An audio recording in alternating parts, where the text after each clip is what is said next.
All right, y'all. What's up, y'all? What's up? It is the first of the month, and y'all know how we do. Every first of the month, we bring in one of these needed conversation, and I'm telling y'all today, we talking a great topic.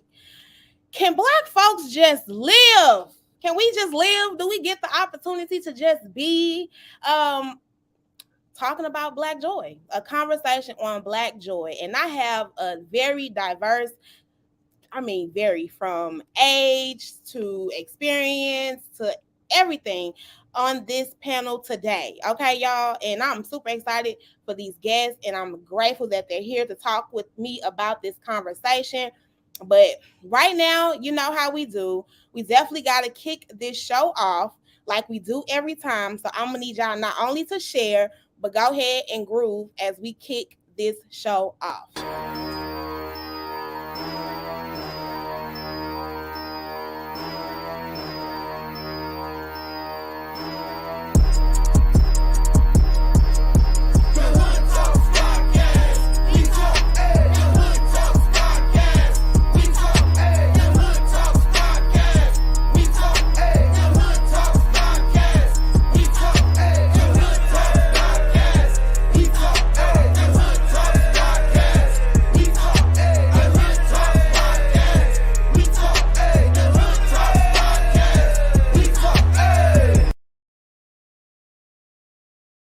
Hey, okay, y'all. And before we get the conversation started too, y'all, I have to give a shout out to the sponsors. Shout out to SSM Moms Line for sponsoring the Hood Talks podcast, y'all. And I want y'all to listen in on them and what they got going and how they're inviting you all to join them in the Hood Talks podcast. Check it out. Hey, what's up, y'all? It's your girl Vanna, and I got to give a shout out to our sponsors, SSM Moms Line. They offer a one-on-one in group setting space that gives peer-led support to pregnant and postpartum people. I'm talking basically moms helping moms. They have an upcoming event that they are inviting the community out to on July 30th from 12:30 to 2:30 with check-in starting at noon. The Hood Talks podcast, y'all, we gonna be there and we gonna be live, and we want y'all to come join us in this air-conditioned comfort of the St. Anne's Community Center to enjoy all of these great things that they're offering at this Moms Group Health Fair and Picnic. Let me tell you, I'm talking about healthy lunch options for you and the kids. So everybody gonna get fed. They got child care support so that you can really tap in and learn about all the resources that's gonna be there. They even got mental health screenings so you can tap in and get your mental health check. And these things are specifically designed for moms. Physical health screenings too, so like you can get your blood pressure checked, and you can participate in a supportive mom group, again, while your kids are being watched by the provided child care support from STL Sitters. And it's going to be a family fun event. So they're going to have a photo booth for the family. They're going to have kids activities for kids to do. They're giving out diapers and wipes, menstrual flow kits. And let me tell y'all, if you listening and you like, this sounds like I need to be there, but I can't get there, transportation assistance is available, y'all. You can call up and be like, hey, can y'all help me get there? So there is no way you should be missing this Moms Group Health Fair and Picnic. July 30th is the date. 12:30 p.m. to 2:30 p.m. is the time. Again, a wellness picnic for mamas and their kiddos. And again, we will be in the AC. Shout out to the St. Anne Community Center.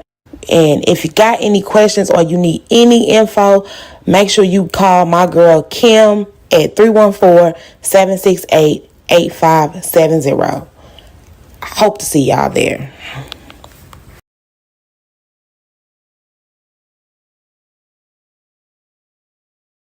Shout out to SSM Moms Line, y'all. I appreciate them for sponsoring the Hood Talks podcast, but also y'all check out that event gonna be lit, okay? And again, your girl gonna be in the building as always, and I'm gonna be showing y'all what's going on. But I need y'all to go register to make sure y'all get there and turn out. And come, mamas, come get y'all some time. All right, y'all. Now that that's out the way, let me bring on my guest, y'all. When I say we got a panel, we got a panel today. We got some. Look at all these faces on her today with me. Hey y'all, how y'all doing? Yeah, they Hey, quiet. hey, what's Hey, up, right, man? Hey, how you come on, doing? come on, How you come Hey, doing? on. Join me in this conversation. First, we gonna get it kicked off by introductions because people want to know who y'all are. All right. So I'm gonna ask these ladies, beautiful ladies, to go first. Come on, Miss Precious. I want you to go ahead and introduce yourself, and I'm coming for you, Melanie. Well, hi everyone. I hope you guys can hear me okay. My name is Precious Berry. I'm 16 years old. I'm an activist and entrepreneur in St. Louis, Missouri. I am a part of the Youth Advisory Board of Missouri for Senator Brian Williams. I'm also the community youth outreacher for Representative Corey Bush. I just got that position yesterday, so that's one of the big things that just happened this week. Yeah. So I'm just out here cultivating mindsets and be a voice for our community, especially for our youth, because we are a part of the decision making process. Thank you. Woo, man, 16, y'all. Come on, 16, sis. Keep doing what you're doing, okay? I see you coming through, presidents. Okay, yes, I love it. I love it. And y'all see that in the back? Stand with Black women. Yes, we must. Okay, I appreciate you on that one. So come on, Melanie. Come on, girl. Please tell the people who you are.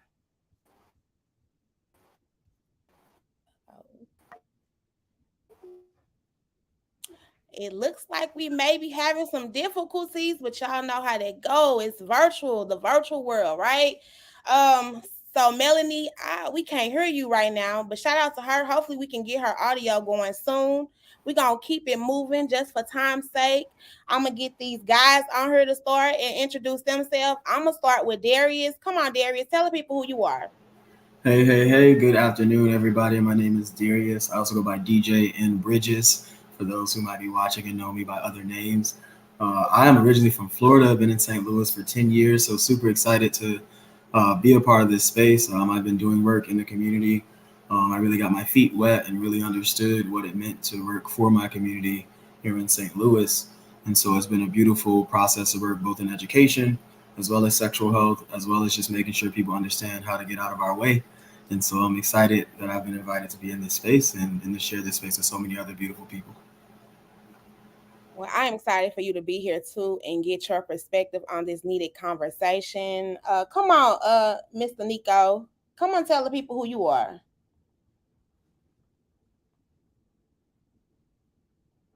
Uh oh. I'm muted. My bad. I thought I had that taken off. But It's I'm all Nico the Great, Alexander Martin. For those who don't know, that's my real name. I am a podcast host of Ethnic and More, as well as a videographer under a company I created, Ethnic and More TV. So, I shoot music videos, just everyday life for people, documentary style stuff, commercials, podcasts, whatever it is. And I've been podcast hosting for about close to 3 years now. So check us out every Wednesday from 8:30 to 10 on my YouTube, Ethnic and More TV, as well as my Twitch and Facebook. yes. Shout out to the podcast world and shout out to Mr. Nico the Great out here with a great show. So make sure y'all do go follow him, okay? And Mr. Kaden, we're gonna go ahead and let you introduce yourself. And Sal, I'm coming for you. All right. Hello, I'm Caden. I'm 16 years old and I go to DeSmet High School. I just thought being on the Hood Talks podcast would be a good way to learn about the Black community and give my take on the Black community. And yeah. Yes, and we so excited that you are here and grateful for your perspective in this conversation. Because again, I think we don't have enough from the youth, so I'm super excited for that. All right, come on, Sal. Tell the people who you are. You hear me with the sound. My name is Saul White Jr. All I'm right. also known as, you good, also known as Flip White from the world famous Harlem Globetrotters. I'm a motivational speaker. I'm a mental health advocate. I do a lot. I have for my LLC, my Everyday is Grind Season, and my other mental health LLC, We Healing. So I do a lot from acting, from modeling. So I do a lot. So I speak about when I go do schools, high schools, middle schools, elementary schools. I talk about this one of the subjects I talk about. I talk to everybody, but I mainly talk to minorities just to give them the background and what we need the most and how I grew up and where I came from and where I am now. So this is a perfect time to be on here and speak my truth and what I went through and what's going on with the Black community. So it's a pleasure for me to be here. So thank you. It's a pleasure for me to have you. And come on, correct me again because I do not want to keep saying your name wrong. I'm so Saul, sorry. Saul, Soul, yeah, soul, soul, soul, yeah, soul. SAUL. Oh, like soul almost. Okay. Yeah, there you go. Okay. I got look, I gotta get it together. All right. So shout out to him for being here and joining in on this conversation, y'all. And we gonna kick this conversation off, okay? Because I know people waiting, the people watching. Please hit up the comments, let us know that you're watching, and tell us how you feeling about having this conversation around Black joy. Period. Black joy, that's what we're talking about today. So I want to start off by getting the different perspectives of you all. And what does that mean? Because again, I talk about the diverse of this panel, but I think in our everyday lives as Black people, we are diverse too. So Black joy could be different for everybody. But please give me what in your own words is Black joy? What does that mean? What does it mean to you? And don't be shy. Come off mute and tell me. I could Anybody. go. Come on, Precious. Oh, what is Black joy? I think of being my ancestors' wildest dreams. You Ooh. know, conquering all the trials and tribulations that they've been through, that we have came a long way, that we can still fight and cultivate mindsets to break every generational curse in our families, in our generation, in our society. So that's what I get of the intake of Black joy. It's just going out in the world knowing that because of my ancestors, I am who I am today. That's Mm. my intake. So you getting joy out of conquering the things that you feel your ancestors wanted you to their wildest dreams. I feel you on that. I Anybody else? got. I come in for me, Black Joy. I love your answer. Me personally, Black Joy to me is trauma free, generational curses broken.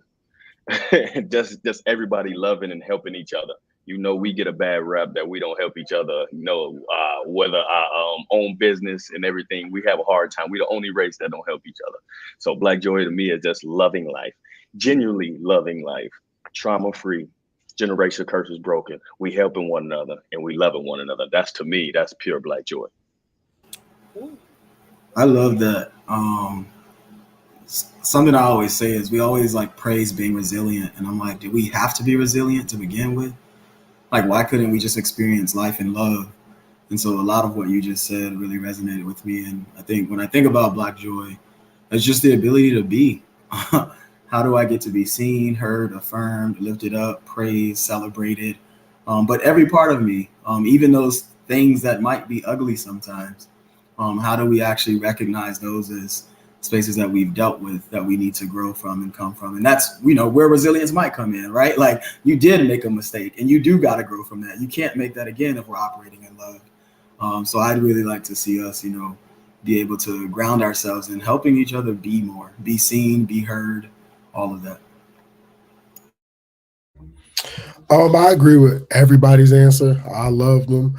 And my, I guess, outlook as far as Black joy is just being able to genuinely do what you love to do, and not worry if today is the day. Like, walking outside is a struggle as a Black person because you never know what can happen. It don't always got to be the police. It can be anything of that nature. It could be somebody having a bad day. You just on the opposite end of it. So just being able to genuinely move carefree, happy, do what you want to do, whether that's help people, whether that's help yourself. Just being able to do that at any given time. My definition of black joy would be feeling of community. I come from a really large family, and just having a lot of black people support me, and like in a really large space, people who really care about me is really nice. So I just that brings me a lot of joy. So that's my definition of black joy. Yes, people caring about you. And I think it goes all into every, like, we just want us to care about each other, right? Like, just to, and to be, I hear that a lot too, just to be, and not the stresses of everyday life as being black. It ain't just the police, it's the crime sometimes in our own communities that we can't get out here and just enjoy outside, or we just can't enjoy a good time. So I think all of those things hit, definitely hit. So I do also want to get into, like, what is your experience trying to have black joy, trying to be, just be, what has been your experience, and the good thing about it, or maybe even the bad thing, like what has been difficult, if you haven't, like, I can't even get black joy, why, what's happening? So tell me, what's y'all experience in that area?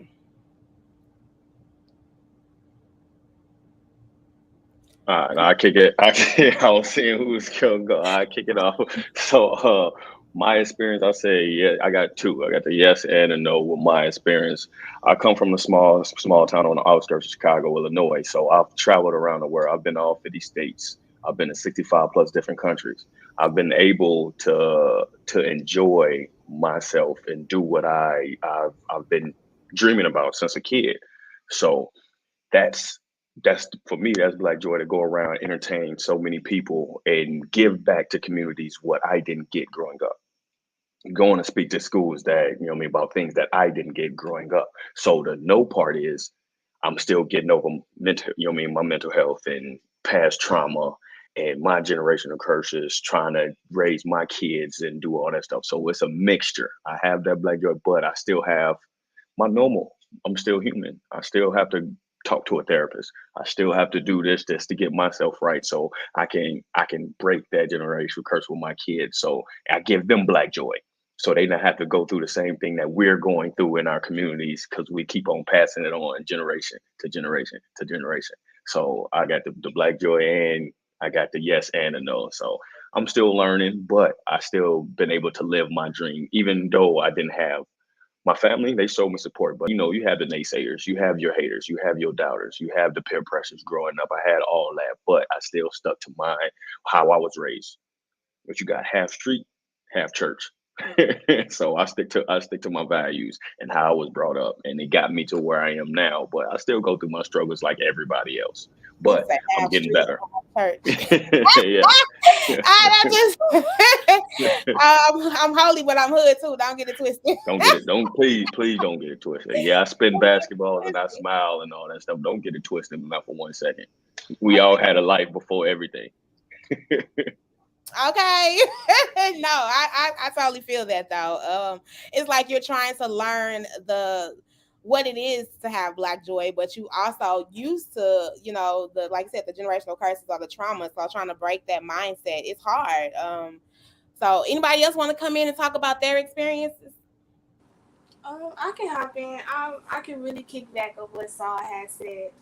In my field that I work in, us as women, we can deal with the double handicap as being both black and female.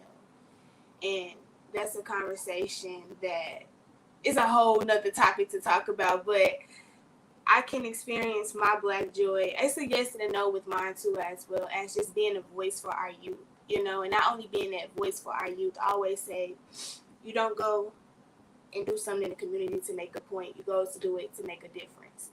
And with my difference that I made is that I had people that was not interested in advocacy change, not interested in what's going on in the community, and I grew my organization. And then I got people that's calling me, hey, I want to be a part, I want to join, I want to be a part of the movement, I want to help and do things in my community to be known and have a voice and be seen and heard. So that was the outlet that I got with that. Also with the mental health thing, I am an ambassador for a life alive and well. And breaking those generational stereotypes and stuff as well is very important. Just breaking that stigma and changing that narrative of mental illness is very important, and allowing those conversations to be happening, especially to our children, because you're feeding when they're born, you're going to feed into them. It's like a feeding thing. That child is born empty, and then whatever you give to them, you're basically like feeding it to them. So it's like, I'm big on that. So mental health is definitely big right now that's going on in our world. So I just want to make sure that I be a voice for our youth and have people along with me to cultivate mindsets to become whoever they want to be. So you're saying you're finding Black joy in mental health and finding your Yeah, mental health and being secure in your mental health and helping right. in the community. So that's what you're saying. Your Black joy is coming in and being involved in the community. Yeah, Which I agree. At some extent, I do find a lot of joy in helping my people and educating and being in the community. yeah. Um, Anybody else want to come in on their experiences at all with being Black joy? Because for me personally, y'all, I'm thinking like sometimes I just want to laugh. I don't want to do nothing. Like that's what joy come in. I'm trying to find that joy. It's hard because I do feel like I think if Darius said it, like sometimes we just always gotta go. We always gotta be doing something. We always gotta be fighting a good fight. Like I want to just be. I want to sit with my feet kicked up. I want to laugh. Might want to have a drink. Whatever. I want to have a vibe. I want to have a, and that could be sometimes my Black joy. Because how do y'all feel about that? Anybody else want to enlighten on their experiences? Go ahead, I Darius. think that's super strong. I feel like there have been 2 times that I've been in a country, or 3 times actually, in a country that wasn't this country, but was predominantly of color, um, on the continent of Africa and then Central America and Costa Rica. And I recall seeing a billboard once of it was a security billboard, and it was 3 people: the cop, the victim, and then the suspect or the aggressor, whatever. And everybody was black, and I was like, oh, that's just crime. Like there's just security, right? And I think about that even in Black joy. We have to name it on purpose because joy, when people name it, Black folk aren't considered. But when I think about how I would want to create or experience Black joy, it shouldn't have like this codifier of Blackness. And I'm saying that to this point of when I was in Costa Rica most recently, I went to what is the Caribbean coast where more Black folk exist. And I remember turning my phone into airplane mode and just being happy, like kind of just being and existing. And I was just so happy. And it threw me a bit because I can do that here, but I'm immediately reminded, or every time I walk out the door, my Black skin, even the fact that we're calling this conversation Black joy, there's a reason we have to, because it keeps getting missed somewhere. And so I don't know, there's what you just said really kind of hit me around. Yeah, when I was just like in Costa Rica, phone in airplane mode, like chilling, I just see nothing but Black folk around me on a beach, of course. That probably was the reason I found more joy. But nonetheless, there as I seek to find joy, I'm not thinking about that through the lens of Blackness. I'm thinking about it being taken away because people see my Black skin. Woo. Okay. You done hit. Because anybody else? I'm going to open it up. Come on, y'all. I mean, I agree with both of y'all sentiments. Like just genuine, like I said, genuinely doing something or being somewhere you want to be in whatever capacity. Like my Black joy moments, I've had bad ones, but I don't even focus on those, because if you solely focus on the bad stuff that took away your joy, when it's time for you to have joy, you feel wrong for trying to enjoy it. My Black joy moments, I went to a HBCU.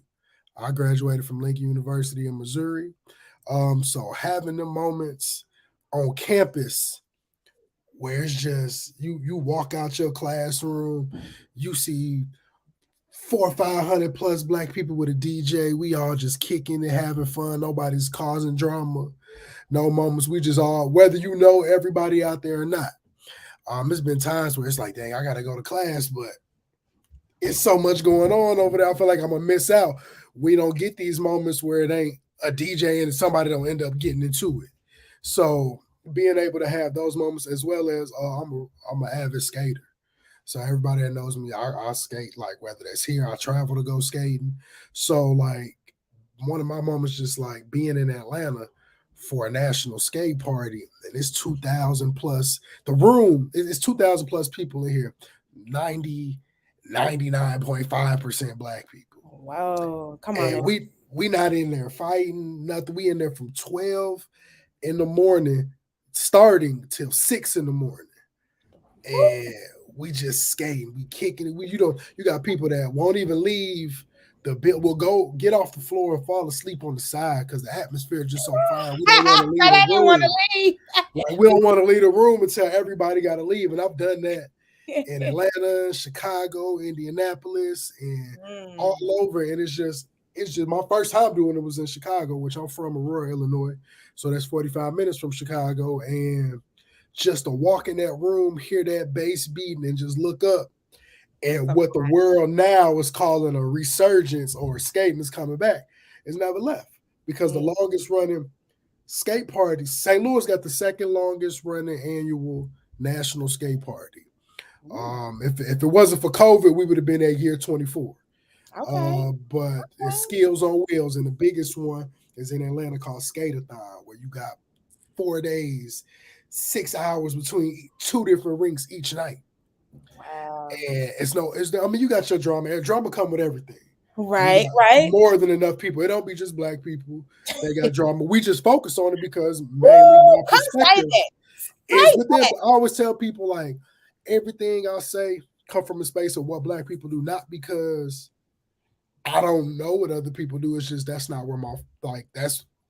Like most of my folks, everything I do, my social media, this, all that is black. So of course I'm gonna see more black negativity than other races because it's not in front of me as everything else. Say that.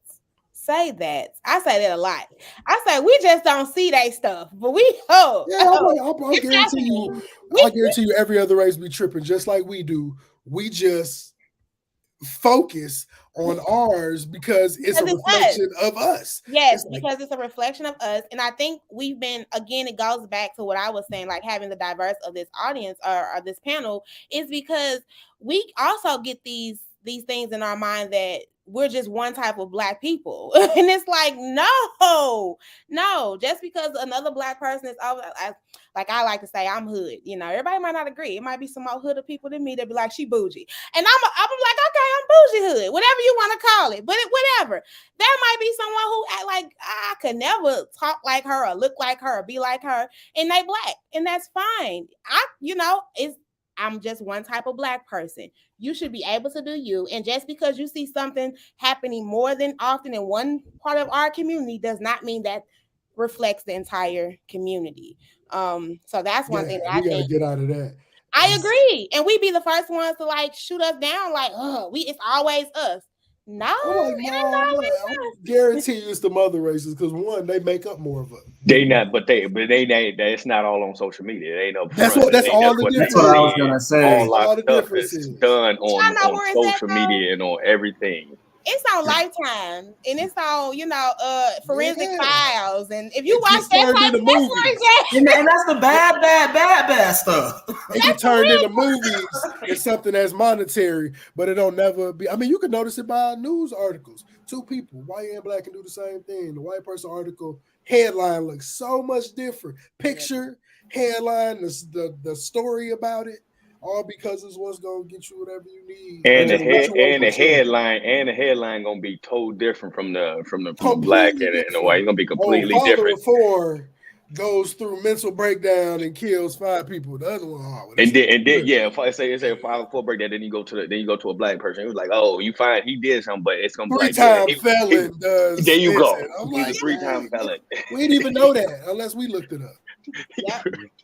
I agree. I totally agree with y'all on that. That's real. So I got this question. Do y'all think we have to have accountability for not in our community? So this kind of goes into 2 questions. Do y'all think we need to have some type of accountability in our community that we're not uplifting Black joy enough? And we only have the negative? Yes. We accountability on both ends with the community as well, because coming from the community I am, so much bad comes out of it. And when something good does finally come out of it, like, all right, one, You know what I mean? We don't celebrate that one. Okay, one good person. Okay, what about the other riffraff that we got coming out? Instead of just why you that's putting something else on the next generation. You putting all right, they don't have nothing else to look for since y'all say, yeah. All right, one person made it out, two people made it out. All right, what about y'all? Instead of like, you see him, he made it out. See that person, he made it out. You can be just like him instead of, all right, you ain't got nothing to look forward to because not too many people make it out. That one station right there, when you tell a person, yeah, that neighborhood and not too many people make it out, you give the next generation no hope. All right, some people barely make it out. Good do come out. You know what I mean? Good does happen. Yes, it's a struggle to get there. Yes, situations are going to happen. Yes, this is going to happen. But let's teach them how to control that situation and help them get out of that situation instead of putting that black cloud over their head. And what we got another kids getting in trouble. We got this person getting in trouble, and we need, like I say, social media. We need to show more happiness on. Black joy is not positive on there. Let's see what the hashtag. Let's go Black Joy. Let's see how many posts on Black Joy. You know what I mean? Let's see count how many posts Black Joy is on there. Let's see if people use Black Joy. It's a lot that we can do in the community. Oh, that We come gotta through with that. stop pushing. I hate that people that like what you saying. One person make it out. Like we focus on the negative part of the statistic of that. Like there's two sides of the statistic. So I mean, just because one or two people make it out, you need to show them what that person. That's why I love when people do make it out of wherever they grew up from. That's in the negative light. They come back and talk to kids who feel that way because sometimes you need that person that look like you, act like you, talk like you to stand in front of you. The message is received different. It's like that's why people always be like, well, it ain't the message, just the messenger. It's always you don't need everybody can't as much as you want to advocate for everything, and you can, but it doesn't mean that the people you trying to advocate and reach gonna receive it. Because if I feel like we not on the same or have never been on the same playing field, then it tends to go more in one ear and out the other because I don't feel you been through this. But if I know, like, hey man, I grew up next to you. You was next door. I watched while we was all out doing X, Y, and Z. I watched you go to the gym. I watched you study your work. I watched you go hard on that. And to see you do it, all right, it's proof. So yeah, I want people younger to look up to me, but man, I want them to talk to you because you are living proof of you can be around all this negativity and block it out and get that tunnel vision to make sure you succeed and everybody else up under you. Now I'm gonna ask these youth. Come on, you was finna say something, Precious. Okay, come on. I was about to say, y'all, the youth, and I think this is a great perspective because we're saying, like, we should have you all around and uplift to you all the good of the community. How do you guys feel? How do you guys feel about that? I know what you, Precious. Come on. What I was thinking about when you all was talking is that we need to watch what we say to our children, especially at a young age.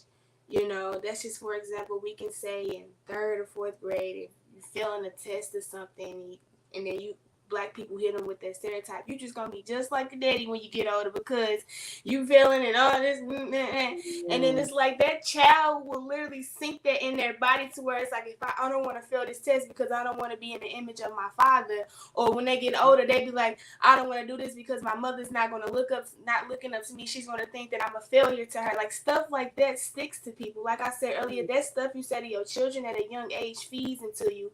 I also thought about when we could say when you 4 or 5 years old, what do you want to be when you get older? I want to be the president. Yeah, you can be the president. When you turn 16, 17, 18, what you want to be when you get older? I want to be president. No, I don't think you can be a president. And stuff like that belittles the mindset that we need to bring more awareness of to encourage our people. We need to encourage ourselves before we encourage someone else, because a lot of people, especially our parents, can be traumatized in their own lives to where they will feed on to their other children. I just was thinking, and you made me think really hard about, are we sucking out the black joy in our children starting off? That is it. Doing that? That's what it sounds like for me. We're doing it, and probably from the fear and the trauma that we as adults ain't healed from. Come on, y'all. Hurt people is what I'm thinking about. Like I think it's all real. And Precious, you talked about Alive and Well. I'm actually a community consultant with them, and one of the things they lead with is What happened to people, right? What has happened in people's lives that has caused them to show up this way? And I'll give my little thought process around schools as a former teacher to this point of stripping joy from folks. I give this analogy: if you survey 100 parents and ask them do they want their child to do well in school on the first day of kindergarten, more than likely every single one of those parents will say yes. If you survey those same children and ask them if they want to do well in school on the first day, more than likely all of those children are going to say yes. Yet somehow we get to this point very quickly of believing that people don't want to do well, that people don't want to find joy.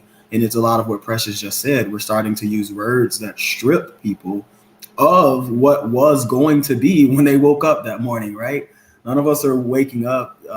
For the most part, I don't think people are waking up with malicious intent in their hearts at 5 years old, or the parent of a 5 year old, right?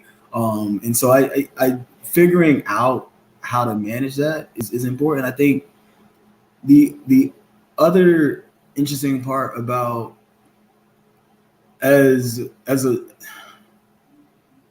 when we're thinking about our young people, we oftentimes forget that they have voice and need autonomy and can articulate what they want.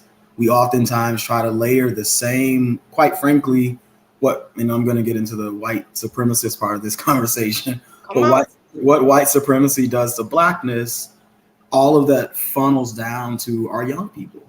And it shows up in the most ugly of ways as they begin to grow up. And we wonder why that 16-year-old went along with the person saying, you can't be president anymore, right? I think there's just so much magnitude. We got to focus in on that. And the other thing I want to say, and I'll stop, figuring out how to make sure that as many people are leaving to go and get new discoveries and adventures, that just as many people stay to create those different adventures and discoveries. I have 2 abandoned houses across the street from my house, right? What does that mean for, I would like to see those being built up. So can I stay here as long as possible, own all 3, and then now we have a much better block because there aren't randomly 2 rotting houses. So I don't even live here. I mean, I live here now. I'm not from here, my bad. But I've been here 10 years. I've been in this house for 3-4 years. And so just thinking about, how do we do both? How do we get people to go out and have these experiences or stay? You turn 18, you go down the street to Harry Stowe, Armso, Slew, whatever, and you gonna buy the 2 houses across the street. So there's a lot of pieces to it. That's why they always say, I'm sorry, that boundaries will always be a lifelong practice, Yes. and that can follow on into your relationships what you have with people. Whew, y'all dropping some gems. All right, I got something to say. Come on, Kaden. Come on. I feel like there's enough negativity in our neighborhoods and our hoods that, like we were saying, it kind of strips away some of the creativity that the kids have. And I feel like we got to start leading it more as an example for what we want our kids to be, than just expect them to be. So we got to start like going. If you want your kid to be like a role model, to be like go out to these community events, you got to go with them.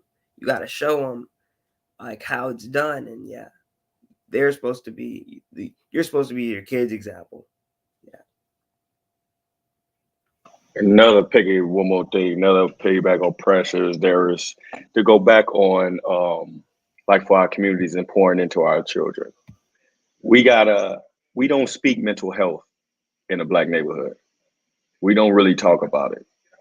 And that's one thing our neighborhood needs to talk about, because, and the reason why a parent is pouring into that kid is because that's how they was poured into. So they didn't heal from their past. So they just doing what they just, it doesn't make it wrong. Doesn't make it wrong. They're just doing what they know and how they was taught. So if the Black community will heal from their past trauma, and everything, Black joy will be alive. It'd be so much.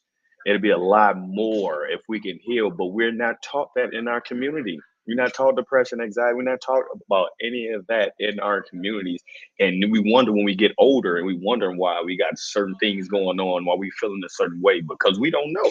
We don't understand what's going on. And it's not our fault. It's not no parents' fault. It's just we're not educated on that. And that's one of the big things in our community, why we putting the next person down, because we haven't healed, because somebody told them they couldn't do it. And then the next generation, somebody told them they couldn't do it. So they just Yes. doing what they what they was programmed to It's a do. constant cycle. It's a It's a constant cycle. constant cycle. Yes. And Yeah. the change in the Right. stop starts with you. So it's like I'm with you. We aren't uplifting and talking about these solutions with to me, I'm with you. Healing and therapy has been a lot part of my process. The Hood Talks podcast would not be if I wasn't in therapy and if I wasn't on the road and journey of healing. Do you hear me? So it can be impactful. And then I'm trying to be, like you said, Kaden, an example for my children. Yes, mama is human. Yes, mama is going to make mistakes, sweetie. But look at mama. She's trying. This is how she's trying. She's trying therapy. She's trying to have the tough conversation. She's trying to be active in the community.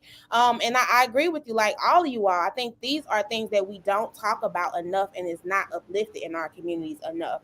Um, I was No, gonna. Oh, go ahead, Precious. no, I was going to say, just piggyback off of Vanna, you hit a really valid topic. I go by the saying, you grow through what you go through. And with me being in therapy, I had to realize that I can't save someone who isn't willing to save them own selves in their own rescue. So it's like, even with that, like how you said, that family generation, how it keeps feeding off of others and everything. I went to 6 different therapists and they told me the same thing. You need this resource. You need to go here. And I was getting it because I was like, why is it not working? I'm doing everything that I need to do. They say this therapist not working, going to the other therapist. I was going to like 8 different therapists, and I was like, it's not working. They kept telling me, and I had to realize I can't save someone who's not willing to save them themselves. So if they get themselves together, then I can do my work because I've done my work. So that's how I look at it in that substance. yes, that part. You doing your work and you cannot control anybody else and what they won't do. Woo! Come on, Darius. I Like, just, in the spirit of reframing, I know we said earlier, hurt people, but what does it look like to think about healing people, heal people, right? Like when we reset the cycle, and from personal experience, I've always been someone who's looked in the mirror and tried to figure out how to be a better person. I've never thought about how to heal myself, right? And that's just very different. And it wasn't until a friend tapped me in and was like, yo, this is what I'm doing. And every day I heard him saying he's going to therapy, right? And therapy isn't my choice of healing. Like, let me be clear. And I think people need to figure out their choice of how that feels, looks, what's needed. Like, I'm a writer. I like going outside, being with the earth. Costa Rica actually taught me that. I like people, Kaden. You kind of talk about people giving you that energy. Like, I know people around me will uplift me. And so, but I didn't start thinking about those things intentionally until someone else who was healing initiated that cycle. And since then, I started initiating that cycle with other people myself. So I think, can we take that energy, right? I had a professor who said, instead of killing 2 birds with one stone, why don't we feed 2 birds with one piece of bread? And I'm like, wow, it's like literally the same thought. It's less work because you ain't got to kill 2 birds with one stone, and the birds get to fly off happy, right? And so, how do we just start doing that over and over to reframe how we kind of engage? and I love how you said this because that's real too. Therapy is not everybody's healing space. It may not work for you because I know a lot of people are like, well, that ain't work for me. But what did you find out what did work for you? We get so stumped trying to make our stuff and our process or our healing process look like somebody else's process. This might not be yours.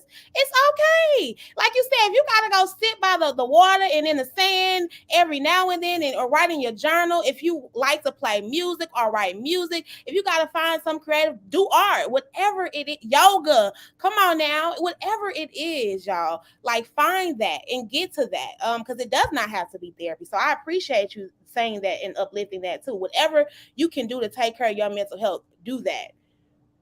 That's real.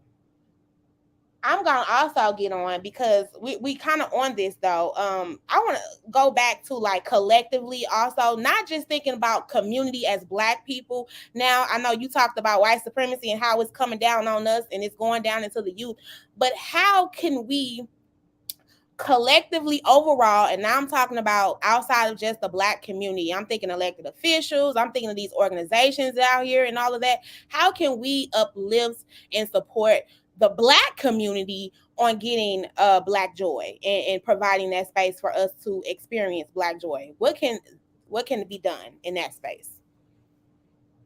Well, per finding, let's take. I'll take it back. Like when I was younger, we had we had baseball. Now this is a different generation. We had baseball. We was able to do baseball. We had community centers.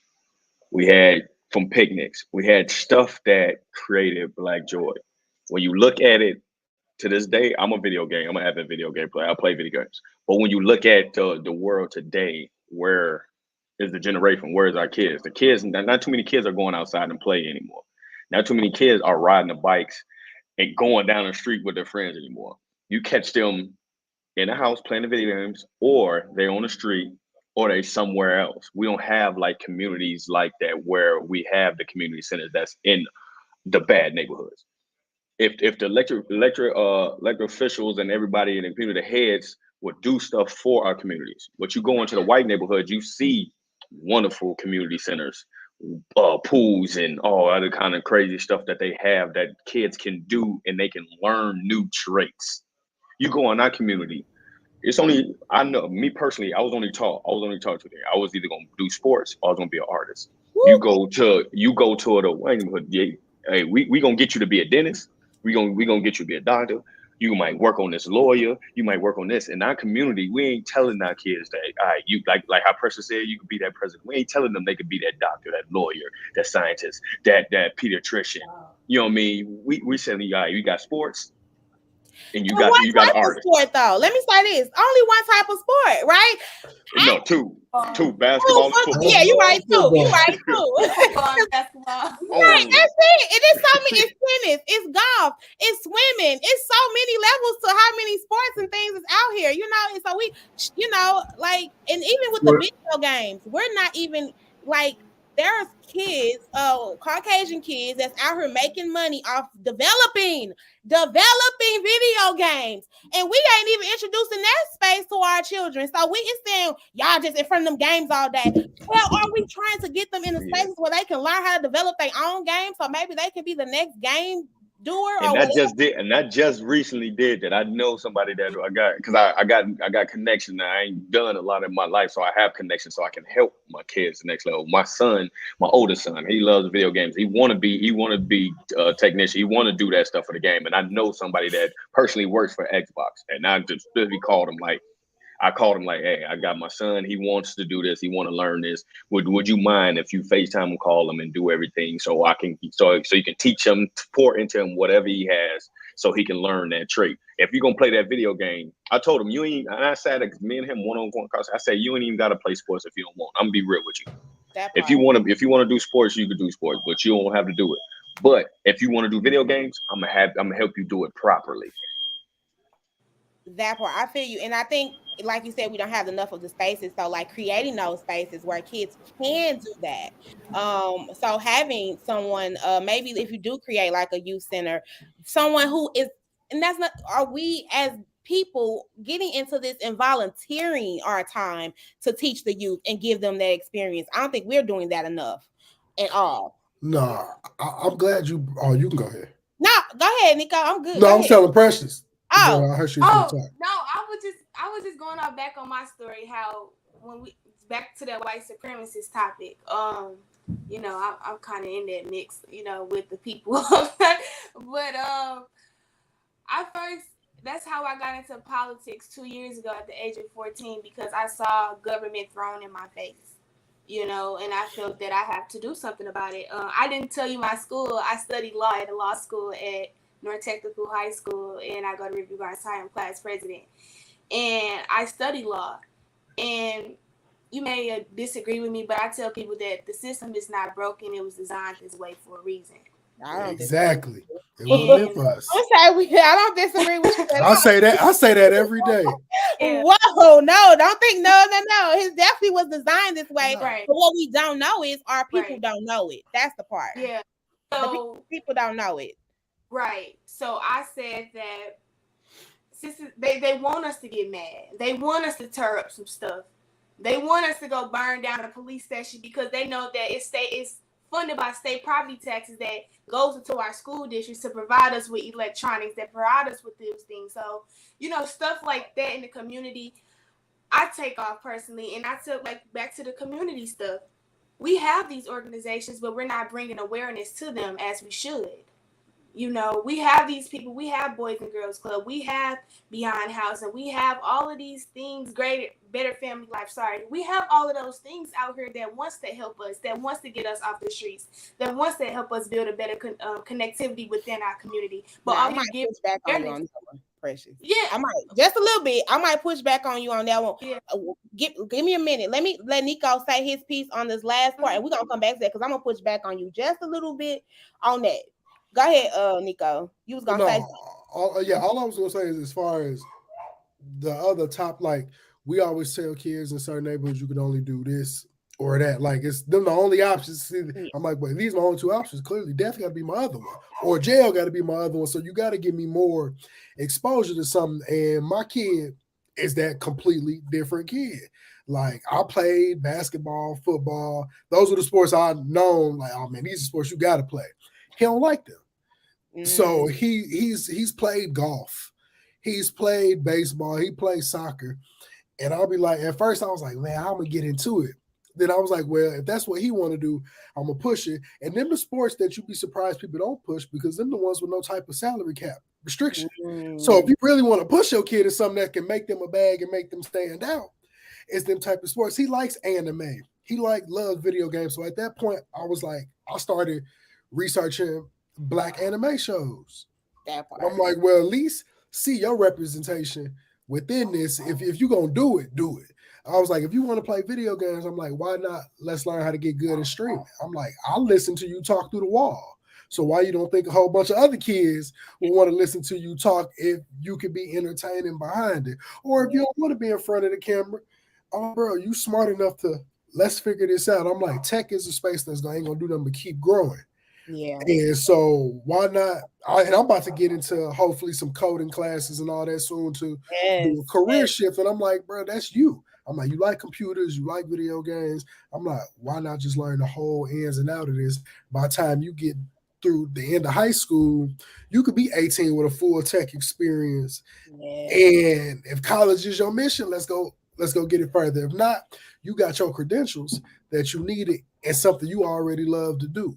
So let's just kind of push them those out the box avenues. And that's what I was going to say kids. with you, Precious, is that I feel like some of those spaces that you named, they're only doing certain things that are specific to what we're saying. They're not going outside the box, really. They're pushing only certain agendas. And I feel like that goes into the category of kids they get, and then I have nieces and nephews who are young, and they be like, it ain't flavor. No, it don't have it is not grasping their entertainment. Like, you are powerful. You love to be in the community. You love to be active in the community. You love doing this, and this drives you. So that some of those things very much fit with you. Now, Kaden, come on now, help me out here. Some things that, like he said, anime, there, I don't know if the Boys and Girls Club do anything with anime, and that's something that kids are now liking. Technology beyond just trying to make beats. They're not going beyond making beats. They like, oh, y'all want to make music? Let me show y'all how to make a couple of beats. So they're not bringing anything extravagant, I feel like, that's grabbing the attention of these children for these programs. So there are a lot of programs out there, and then they're not collectively working together. That's another thing that makes me so mad, is that, yes, it's so many of them differently, and they can only do or work so many or get so many kids that they're not collectively grabbing and saying, hey, well, I got a grant for 10 and you got a grant for 10. Let me do this and you do this, and let's give them 10 different experiences while we coming together instead of them each getting the same experience over here. So I agree. There is a lot of spaces, but I think they need to do some better. So the question that came to me is, are we asking our youth what they want? What they want I agree. Are we? are we? So that's the question I think that we need to, establish for. Well, I think though, like I think about whose job that will be. So as you all have been talking, I was thinking about, all right, my mom. I was at home till 11 p.m. and my mom got the kids, my younger siblings, the four younger ones, were put to sleep by the time she got home. And so when I think about this question of like asking that question, we can ask it, but do our we have to build an infrastructure of collaboration in order to execute it. Parents don't have the capacity to do a lot of what's being talked about. And I know it wasn't until now I'm just like, because I led that session, Savannah, on parents instinctual survival or connection to their kids' survival, and I was just like, I kind of grew up as a parent. As early, I'm the oldest of five. As early as 12, I've been taking care of the house, learning how to make sure we're gonna put 4 Totino's pizzas in the oven. Everybody get a slice here, boop boop bop, splitting it up, like having to figure it out, and so on and so forth. But I was, by the time I was in the deep of it, I was 15, 16, right? And yet my mom was still playing a parental role as well.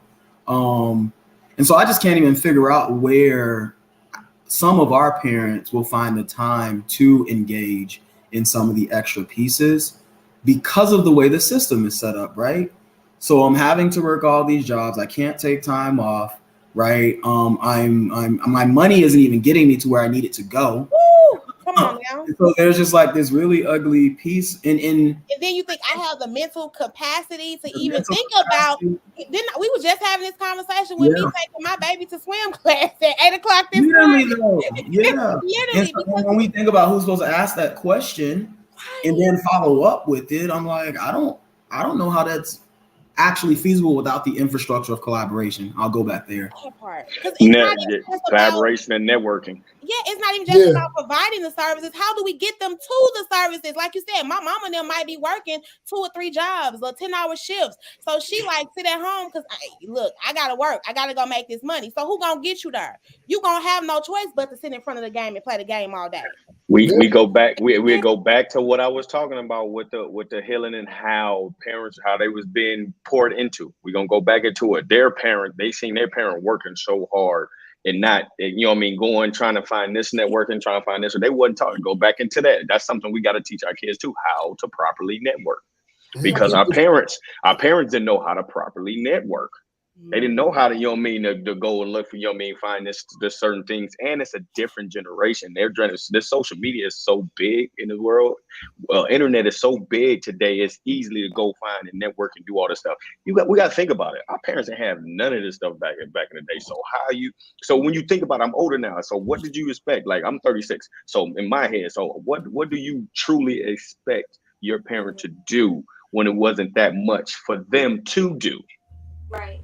To give us what we needed. Right. They tried to give reconciliation to parents doing virtual learning, especially for Black. Like the media was like, parents are at home helping their children. Not a lot of Black families. Their families was at work. I can witness firsthand. I was washing the dishes on virtual learning through my computer.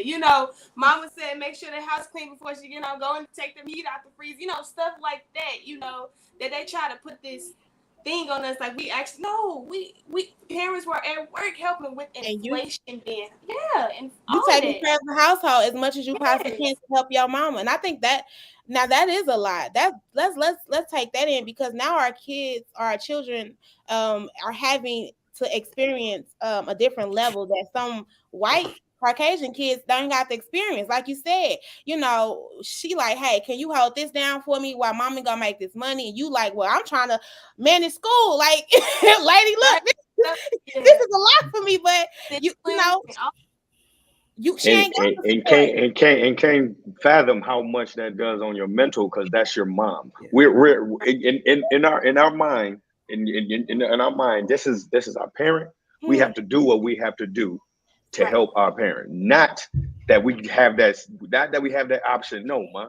You know what I mean? I have to. This is what I Oh, need to you focus cannot on. say no. What That's you what I'm mean? talking about. You We don't have cannot that's say in our no. exactly. I have That's a in our head. 2-year-old. We have to do what we have to do.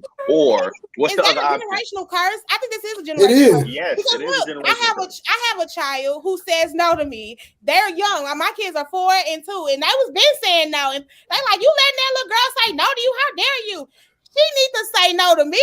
So she has the spirit and the mindset to know that she can say no to somebody else. Yes, she gonna say no to me. I might not like it, but I have to learn how to direct it in another energy. And I'm not gonna say no. Don't you tell me no. That's it right there. When I Go. ask you to, That's That's because it. we trying to like we in a generation trying to deviate from parenting with fear. yes. Because when I was a kid, like, and granted, I've learned how to instill that fear with a look. I don't gotta get physical unless unless you go far deep off the end, like on some like, all right, bro, you trying me at this point. Like we've tried everything else. Clearly, this is what you want to do. But we've been taught like my daddy, I had the fear of if anything was gonna happen, I knew the consequence when I got to the crib, what that was gonna be. But whether I had to wait that time till he got there, like or I had to ride home with him, I'd have been put in them situations like that whole ride home that's quiet. You're like, bro, I know exactly what's gonna happen when I get in this house. And there's nothing I can do to get out this jam because if I try to leave, it's gonna make it even worse. They may be worried if I'm gone long enough, but once they find me, it's like I was telling the story about getting a whooping the other day, and you always hear stories about Caucasian kids. Well, I'm gonna call the police on my parents. I told my daddy that one time getting a whooping thinking it was gonna work. He was like, bro, I'll dial the 9 and the 1. You get past me to dial the other one, I'll only whoop you till they get here. And I'm thinking like, I knew he would That do didn't it. work for me. And even if he didn't do it, I was like, I don't like that. Whatever, it was like one of them, whatever they said, you didn't know if it was true or false. So for fear of consequence. And you Like, can't say they lying. You can't say they lying. Even though you know for a fact they lying. I always thought my daddy had a permission slip signed that if I acted out of school, he could get in an empty classroom and whoop me because he told me that. And I'm like, you know what?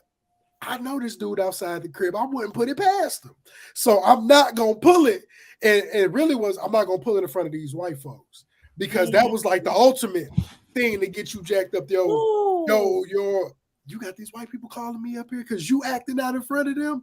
And it was like, I can't just be a normal kid. I got to be a kid. Then I got to be a black kid because I got to do more as a black kid to avoid embarrassing y'all in front of white people. You gotta always be like this. Yeah, double you always have to be superb. Like you always got to be the best. You always got to be the best. And I have this my own self that I'm fighting against. Yeah, like you're stressed. Like literally, I gotta do the best. I gotta be the best. And everything that I do, I gotta be the best. And I'm trying my hardest to stop that because I don't want to instill that in my children. Like if you come up to me and you have a D, let's walk and talk through this. What's going on? What's happening? Just to say you can do better than this, you know better than this. Where is the disconnect that's made? Because I see your grades. So where's the disconnect that you not grasping whatever they teaching for we can get this? Luckily, I don't have them issues with my kid because he been a straight A student since he done touched kindergarten. That's good. But I was that kid. Yeah. I was that kid where I was like, I hated school. So I really only went because I couldn't find nowhere else to go and not get in trouble. And it was like I get them grades. It was to the point where I knew if the report card was going to make it to the crib, I had to come up with something to how this came because I knew they was never going to ask me, well, why aren't you figuring this out? It was a whooping out the gate, and you on punishment till you get it in together because they felt like, I guess the same thing in slavery time where I was about to say it's the same mentality until you figure this out. And then they probably felt it's coming from me, so it's coming out of a place for love. It come to that communication as well too. That's another thing black people are terrible at.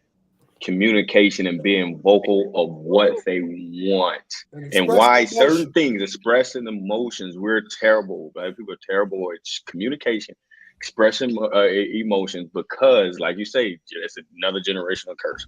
Why? And what we see them yell at, they not describing why we're in trouble. They quick to yell. Boom. Parents yell. This is what happens. No communication. Now, when you get older, you have your kids. what's gonna happen? All right, no communication, and I'm a prime example of that.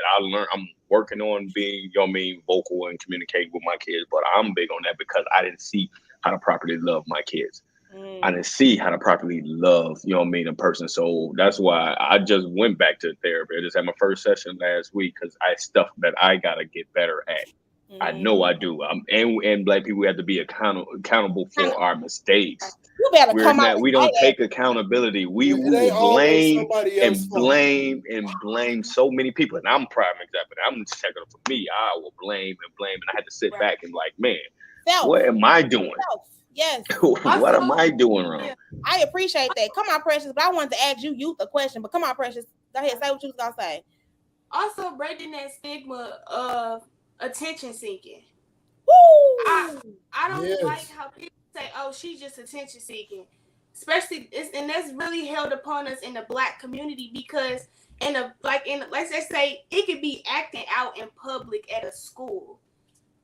That child may not experience it. It could be a mental health issue or anything. It could be just like that person just crying every day, being depressed. They can't experience that at home, so they use another platform at school because they know they're going to be seen and heard there.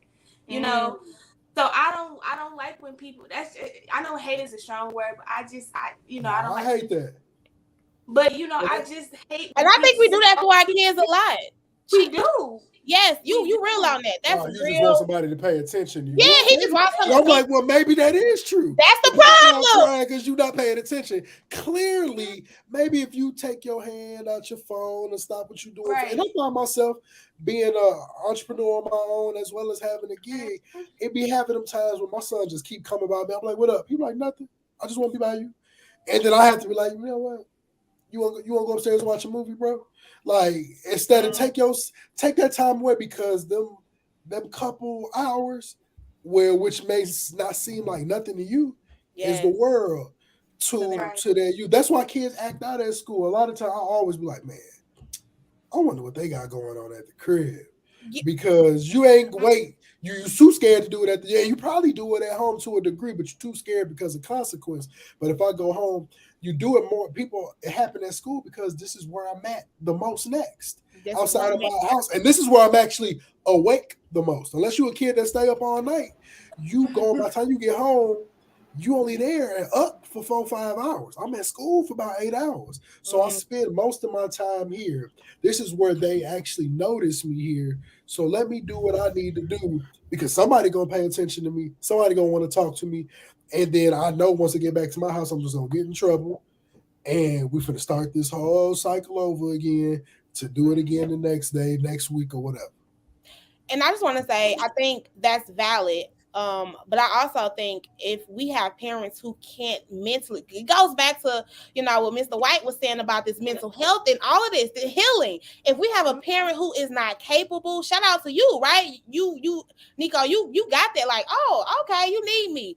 Some of it ain't clicking for these parents. So how do we create those spaces outside of the home? And safe, let me say this, because I'm nervous about the outside. I'm trying to create it in the inside, but I would love to have the outside because as a mom too, and all of the things that we have to deal with on life, I sometimes is like, oh, I'm tapped out. I need some support. So how do we create those safe spaces outside of the home for that these kids can get the Black joy versus it just... They have those places, like Pressure was saying, they have those places. We have to make it acceptable as Black people. Yeah. If our kids see us not, or people see us not doing it, we talking down on therapy. No, I ain't doing no therapy. I was taught to keep it in. I was taught not to talk. I was taught not to cry. I was taught none of that. So what you think they gonna see it?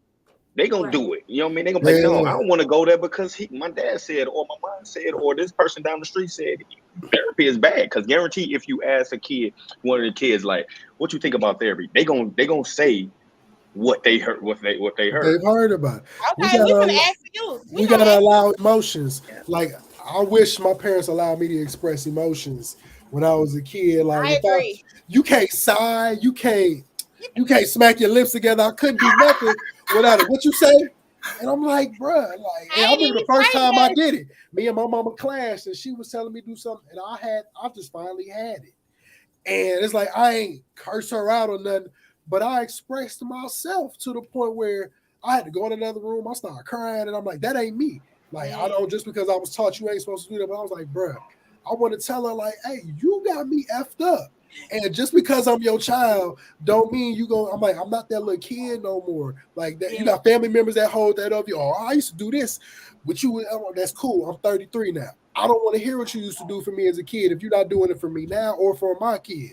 Because I was a kid, I ain't had no say, so I had to go to your house. So stop harboring over me that you was the person that watched me growing up, so I need to do X, Y, or you need to call this family member because they did X, Y, Z. Well, hell, they got a phone.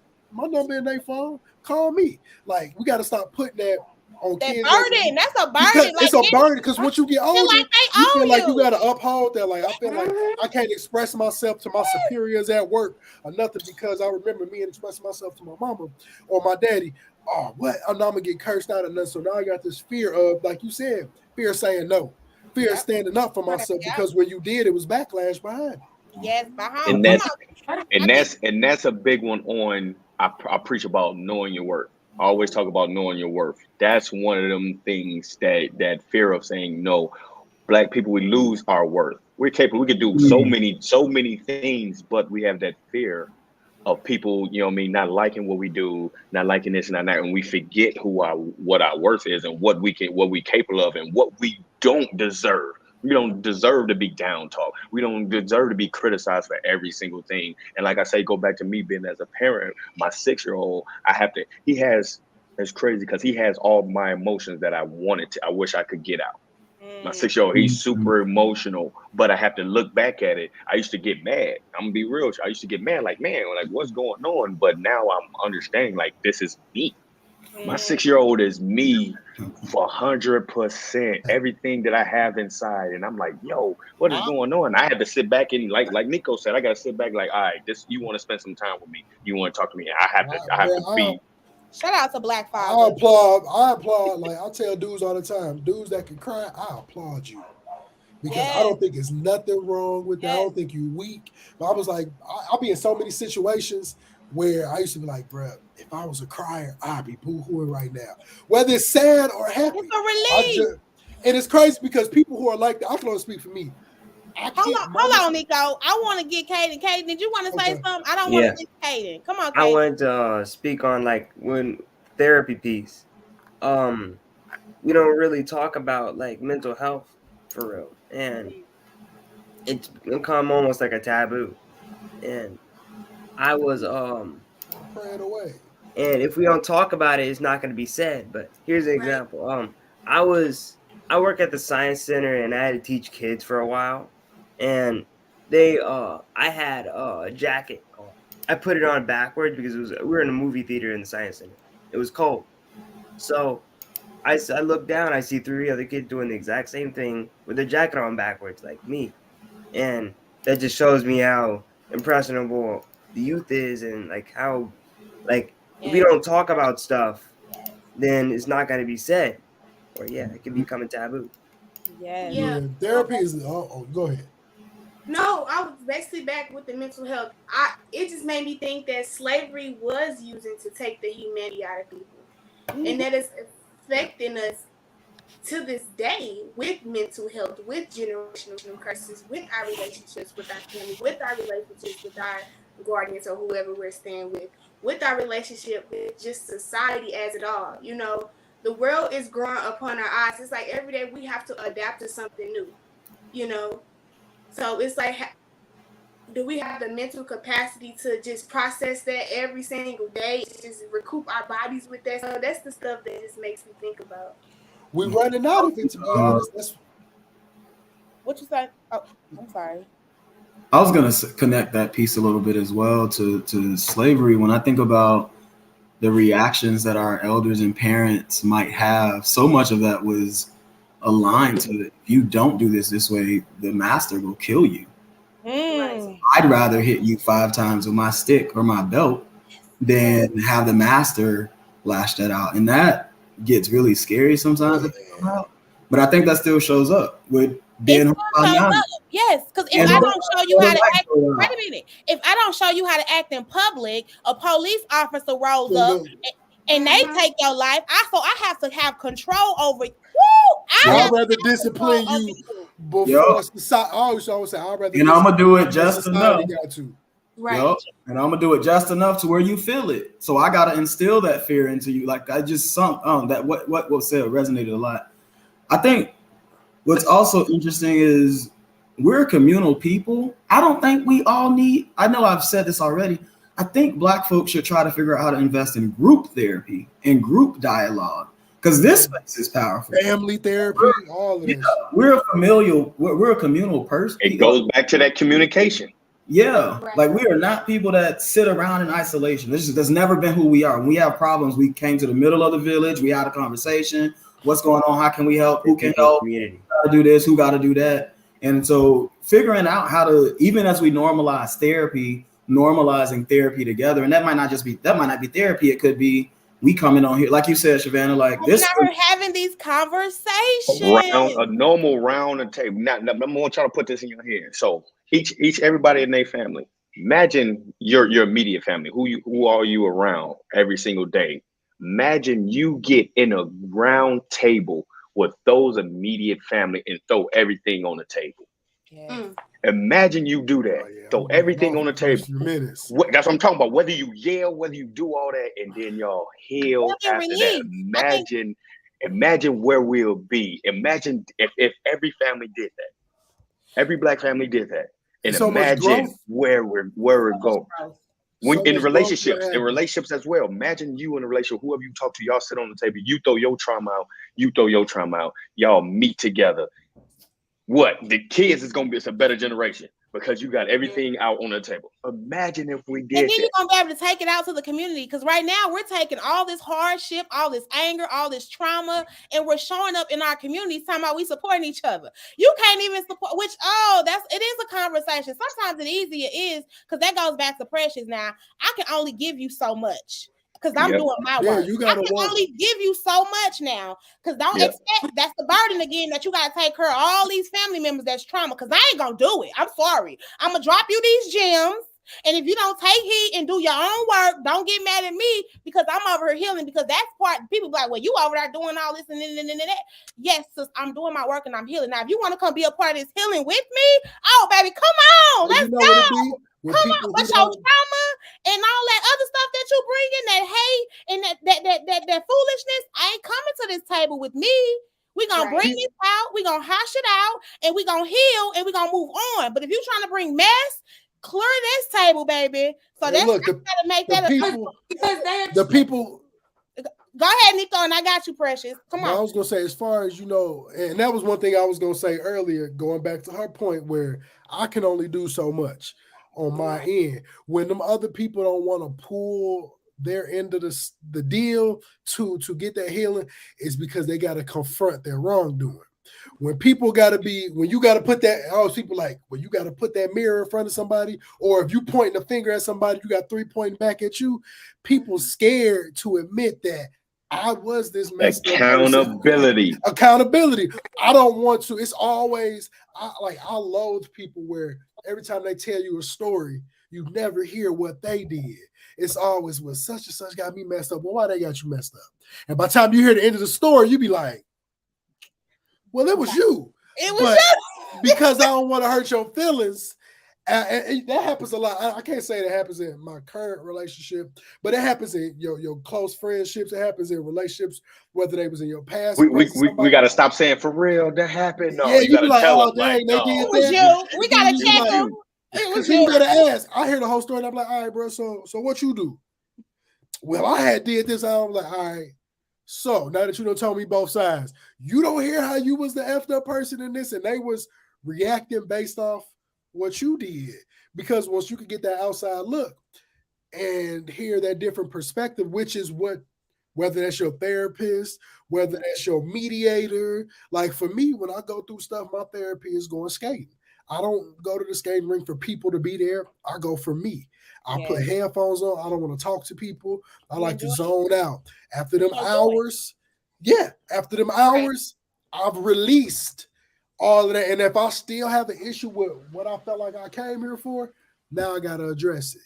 Because clearly it's more than just, well, let me release my mind.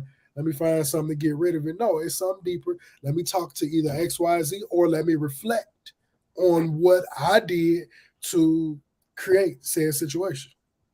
Yeah. Yeah. And Come on, Pressure. I was coming for you. Go ahead, girl. and a lot of people are traumatized in their own lives, you know, but are you willing to do that work to self heal? So that is something that it stuck with me because it's like you have a lot of conflicts with, and just in relationships general, but those conflicts are coming from because they're probably not able to save themselves in their own rescue, as I said earlier. So it's like, what can we do? Like, we only can do so much again because it's like I can't go help like they say, they also say that saying, you got to help yourself before you help others. And that's a true saying. It's like I have to help myself and redeem myself before I go and try to fix somebody else's relationship. Because they always say practice what you preach to as well, because they can later on fall back on you. So that was good thing that Nico had brought that topic up too as well that stuck out. And hold on, to go on you, Precious. I'm like I say, I'm learning now that I'm getting older in my situation. I'm learning to be accountable for my shit, my stuff, my mistakes. So I'm one of my fault, Precious. Oh, My this the fault, Hood Precious. Talks podcast. You real? Go ahead. No shit. I get it. We real. We probably Be real, be all the real. kids though. I forgot about y'all. But yeah. So I was one of those. I was one of those against. I was one of those against therapy and all that couples therapy and just being therapy because I was taught, suck that up. Great, don't show your emotion. You a man, don't do none of that. So I was against therapy. I was against all that stuff. So, and I went through, I said 3 years ago, I went through bad depression because I was harboring so much stress, so much past trauma, so much, and I didn't talk to nobody. I was one, I wouldn't tell nobody my business, wouldn't talk to my family, I wouldn't talk to nobody else, wouldn't talk to anybody. I would hold all that stuff in and I wound up breaking. Right. Legit breaking. That's just went through it 3 years straight. Bad depression. Put my kids and family through mental abuse. You know what I mean? Because they never knew who I was going to be. What snapped me out of it was my son told me I was a sunflower seed with no shell, with no seed in it. I was a hollow shell. I don't know who that father. That's not my father. I don't know who that is. And he was young at the age. For him to have that analogy really like, okay, like I'm really tripping. You know what I mean? But like I say, I had to get therapy. I did it for a week back, but then I stopped going because I went back on the road. And now, just talking to my father, he was like, you got so much stuff you still got in you."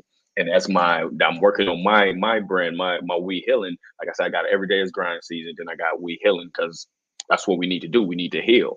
And if I'm speaking, going to talk to kids about mental health and everything like that, and I'm not getting help myself, then what's the point of me being an advocate of my own We Heal It, of my business, if I'm not doing it? So I had to go back to therapy so I can truly heal and showcase to the next person, like, yo, can you see me and tattoos and all that kind of stuff. So I'm relatable, and I talk to you, but I have to be authentic. When I talk, I'm straight authentic, but I have to be true That's to right. who I am. So I gotta go take this therapy so I can truly heal and so I can help the next person, so I can help my kids. I was messed up. I was jacked up. I couldn't help my kids. I couldn't do what I needed to do for my kids because I was so messed up. So now that I'm getting better and I'm a lot better where I am now, I can actually take accountability and I can actually help my kids. I can actually spend time and do all that stuff. So I just want to piggyback on Precious. Yeah, I was one of those people. I ain't believe in therapy. I ain't believe in none of that stuff. And I ain't wanted people wanted to help me, but I didn't want to help myself at that time. So you can go certain limit. You can go so far.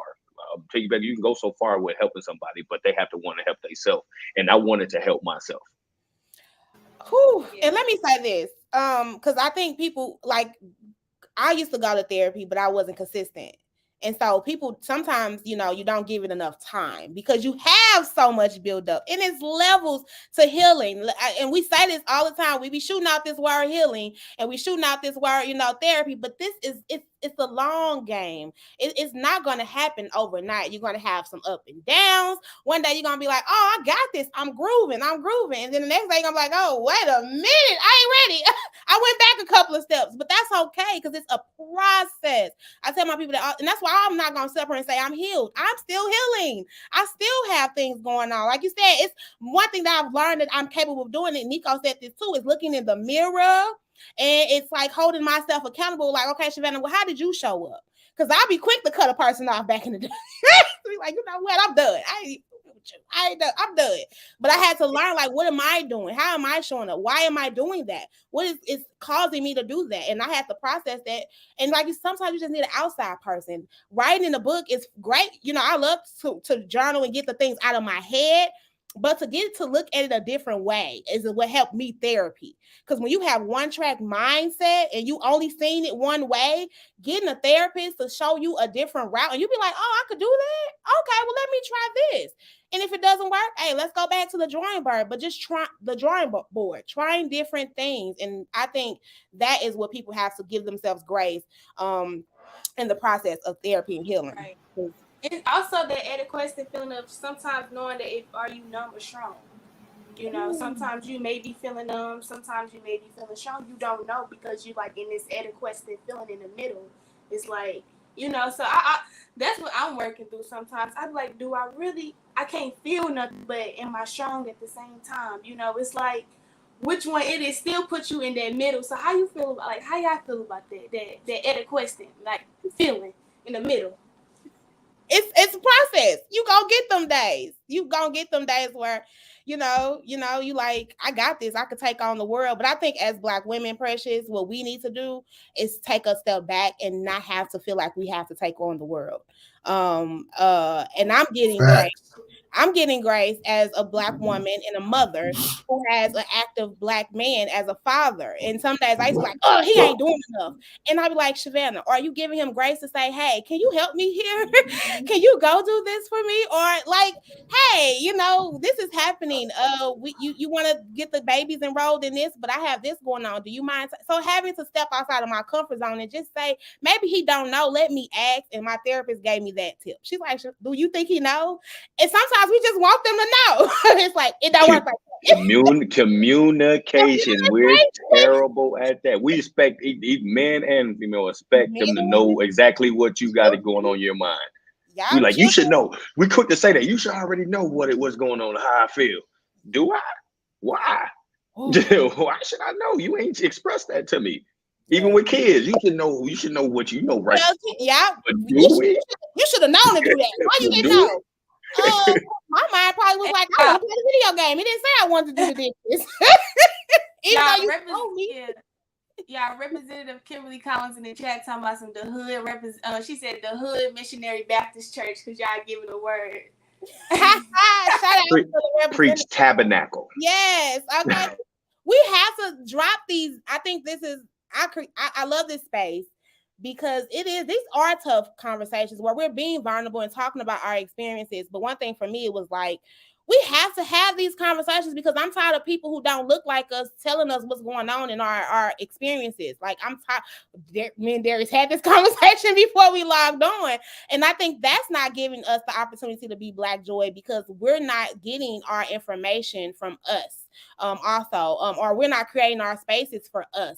Everything is given to us in some senses, and it's like, and people who control these spaces sometimes are the ones with the money and the resources, and they just like, well, here, this is what y'all get, and it's like, no, this is not what's bringing us Black joy. This ain't what we want. We want something different. So I think this is just. Don't get me started on. And another thing to go back on social media, and go back on the world in general. Why Black people don't express themselves because we get talked about. Once we, especially men and women as well, we get talked about when we express themselves. Like I was just talking to my brother the other day about Michael Beasley. He went on a podcast and he expressed himself and he cried about his past trauma and the mental health that he was going through. And he's ex-NBA player. And nobody helped him. Nobody reached out to him. When he was in the NBA and he was playing, everybody reached out to him. Everybody showed him love. But when he wasn't there and he needed somebody to reach out to him, and they made a meme of him on Twitter. of him crying and expressing himself, saying that he needs help. So Make what you it think right that? at the So top. so Yeah. think that. So if you get that out, like, all right, since somebody finna talk about me, I ain't finna I ain't finna express myself then. And then let's go back to the younger generation. They at that age, it hits them more when they Yeah. getting talked about it because they haven't controlled that. They haven't don't understand how to use the muscles and all that stuff yet. They haven't more history. When you get older, you get more history, but it's different for them because they're in school. It's Yeah. more people. They got to go all that drama, all that stuff, and their emotions. They got to go in that lunchroom. They got to go in that classroom, and everybody know what happened and what they going through. Though, so all that scope is on them. Especially Yeah. when I'm in the school. If I'm going through something, the whole scope is people know what I'm going through. This person, they talking about this. Look at this. Like you go back to that acting out. There you go. Want that person? She wants some attention. Oh, he wants some attention. No, he's just asking for help. She Yes. asking for Help. help. It's simple as that. So we got to be comfortable. Everybody has to be. Black community has to be comfortable with that person expressing themselves. No, they not acting out. No, they not doing it for show. They actually crying out for help. You need to sit back and be like, all right. Have you asked? Have you asked them what's wrong? And Right. don't ask one time because if you, of course, if somebody going through something, you ask them that one time. Of course, they gonna be like, "I'm good." Exactly. Because that's the normal reaction of us. We the black, I'm good. I'm Hmm. good. I'm good. And I want to ask you all, Kaden and Precious, what is it like being the pressures of, because I know in different perspectives, Kaden, with you being a young, African American teen, the pressures of how society looks at black men, period, here, and Precious with you, whew, girl, I can only think how you feel about the right situations that's coming down on black women, on women, period. But how do you all deal with these things that you see on the day to day as youth and teens? Because like he said, y'all got, oh, if I couldn't been a teenager back in the day, because I probably wouldn't be here. All my stuff would be out here in the streets, Lord. Thank you for no internet, but social media. Cause but y'all have that pressure, social media, the expectations to live up to the things and just the access that y'all have. How is that for you all being 16? I'll let Precious come and then Kate and I'll come for you. Ooh, in my society, how should I word this? A lot of people listen with an intent to reply than understand. Hmm. And all of that leads to communication. I feel that a lot of things that we're going through in society, I said this poem, I said, imagine living in a world where there was nothing but love and peace, and I am an exception that we're united as one. A country that can feel much like a home where political thoughts and criticism of our voices doesn't circle our depiction. And with that, all we need in our world right now is love and peace. And that's from any generation. That's from to millennial to Gen Z to older people to love and peace is that thin line to cultivating a new society within the black community. So, it's just listening with an intent to understand each other, and that's how I feel like we can overcome so many boundaries in life as it is and break so many barriers. So that's Mm. how I get it. What about you, Kaden? How do you feel with the pressures of social media and society and all those things? The pressures of social media and society, I feel like um I kind of, the way I deal with it is a little bit, I like to call it knowledge itself. Ooh. Basically, Mm-hmm. yeah. Uh Knowledge that it's like what other people think about me doesn't change what I'm gonna do or my outcome, what I'm trying to Mm. do. But not everyone has that perspective, and it's pretty bad because there's a lot of people on social media that are being affected by, like, they post something online and then people make fun of them and stuff like that. But my way about it is just like whatever someone says about me, it doesn't really matter, to be Mm. honest. Their opinion doesn't affect me at all. But yeah, Kaden, it's I all want good. to chop in on Kaden real quick. I just love how you said that. I feel like to summarize what you were saying is that you had a purpose before anyone had an opinion. Yeah. Mm. And Mm-hmm. I want you to keep that with you because it's like, don't let anyone belittle you to become anybody you want to be when you get older. You Yeah. have to keep going. Sometimes it's going to be you standing alone. And that's okay because know that you stand with 10,000 others. I Yeah. appreciate him saying he knows self. Yes. Whew. He knows self. And I think that's a lot of what it is. We don't know what we enjoy. We don't even know what we enjoy. So how do we get black joy when we don't even know what we're enjoying? We don't get to experience anything outside of certain things that we're told we're supposed to do. And I say this because I had to process that with my therapist. She said, Shavana, what do you like to do? I said, I don't know. I don't know what I like to do. What have you experienced? I think I like music. Okay, well, music. So we have to walk through these things with self, being in spaces and enjoying self first before we can collectively enjoy. I think also, I know we community people. Darius, I'm with you on that. I do love people and I love community, but I think we have to sometimes sit back and address Okay. ourselves first. I Yeah. don't think I don't think it's the fact that you don't know. My fault, Darius. I don't think it's the fact that you don't know. It's just something I we tend to forget. Like I go back on knowing your worth. We tend to forget what happens in our life in a certain situation that go on in our life. We let it get us down. We let it beat us down, and we forget what Mm, we can do.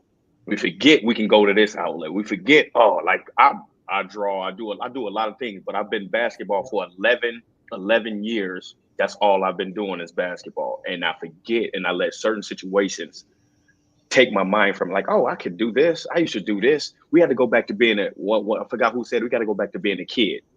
When we was a ooh, kid, now. we we no fear. We did every single thing and enjoyed ourselves as a kid. All right, we gonna run down the street. I'm gonna run down the street. I'm gonna go get this. I'm gonna go do this. So now that I'm getting to this place where I'm still not healed, I'm still healing. I take a walk. Mm, I walk. It's like 14 minutes to walk to Target. I walk to Target. I don't even drive. I walk to Target just so I can have a peace of mind, and just because that what made me happy when I was a kid. Just walking to my friend's house, my cousin's house, or not. I go to the movies by myself.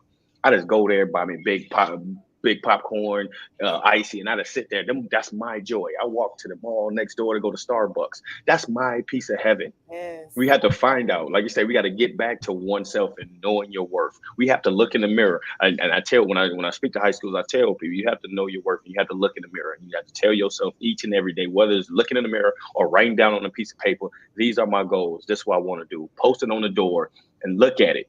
Write it and look at it every single day. Get it in your head. Look at yourself in the mirror. We don't tell ourselves we love them. We love ourselves much.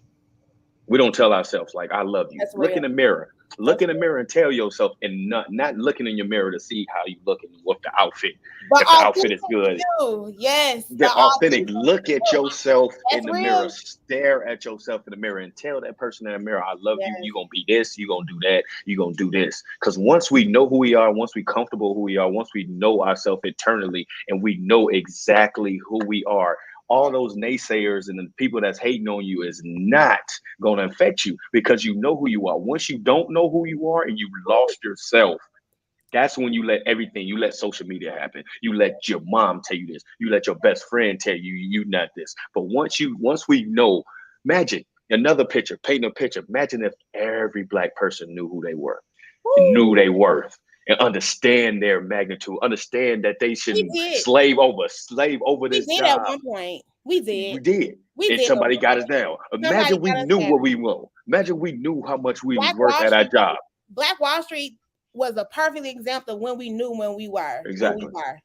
Because we each That all were supporting each other. We had our own things going on. We knew if you wanted to be a plumber, go be a plumber. You did that. If you enjoyed doing that, you did that. If you wanted to make clothes, you made clothes. If you wanted to make jewelry, whatever you wanted to do, you did it.